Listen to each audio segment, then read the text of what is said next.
Daniel, chapter 3. King Nebuchadnezzar had a gold statue made that was 60 cubits tall and 6 cubits wide. He had it set up on the plain of Dura in the province of Babylon.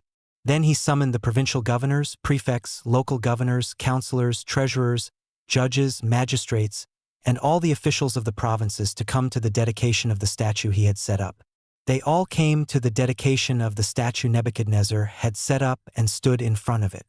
Then a herald announced in a loud voice, "People of all nations and languages, pay attention to the king's command.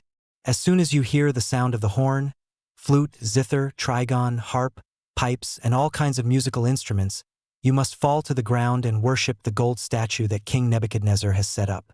Anyone who doesn't immediately fall down and worship will be thrown into a furnace of blazing fire." So when all the people heard the sound of the musical instruments, they all fell down. The people of all nations and languages worshipped the gold statue that King Nebuchadnezzar had set up.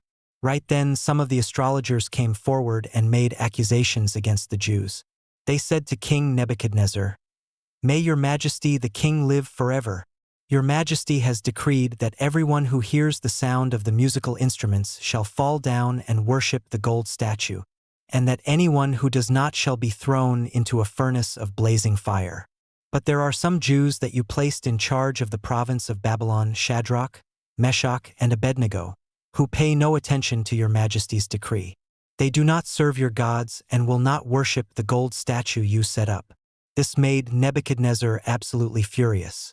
"Bring me Shadrach, Meshach, and Abednego," he demanded. So they were brought before the king. "Shadrach, Meshach, and Abednego, are you deliberately refusing to serve my gods and worship the gold statue I set up?" asked the king. "Are you ready now to fall down and worship the statue I had made when you hear the sound of the musical instruments? If you don't, you will be immediately thrown into the furnace of blazing fire, and there's no God who can save you from my power." "King Nebuchadnezzar, we don't need to defend ourselves before you over this," Shadrach, Meshach, and Abednego replied. "If our God whom we serve so wishes, he is able to rescue us from the furnace of blazing fire. He will save us from your power, your majesty. But even if he does not, your majesty needs to know that we would never serve your gods or worship the gold statue you have set up." This made Nebuchadnezzar so angry with Shadrach, Meshach, and Abednego that his face twisted in rage. "Make the furnace 7 times hotter than normal," he ordered. Then he commanded some of his strongest soldiers, "Tie up Shadrach, Meshach, and Abednego and throw them into the furnace of blazing fire." So they were tied up, fully dressed in their coats, trousers, turbans, and other clothes, and thrown into the furnace of blazing fire. Because the king's command was so harsh in making the furnace so extremely hot, the flames killed the soldiers who threw them in. Shadrach, Meshach, and Abednego, still tied up, fell into the furnace of blazing fire. Then King Nebuchadnezzar suddenly jumped up in amazement. "Didn't we throw 3 men tied up into the furnace?" he asked his advisors. "Yes, that's right, your majesty," they replied.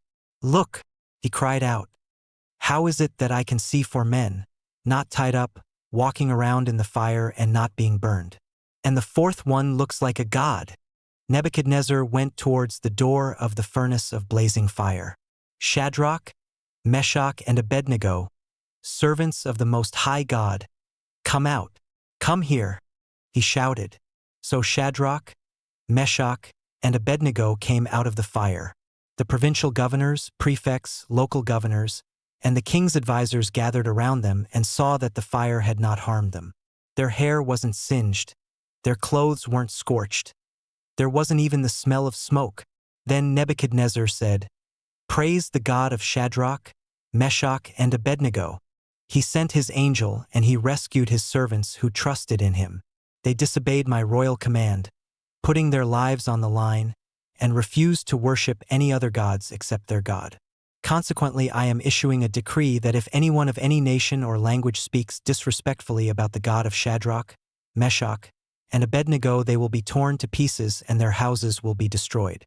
There is no other God who is able to save like this." Then Nebuchadnezzar promoted Shadrach, Meshach, and Abednego. giving them even greater responsibilities in the province of Babylon.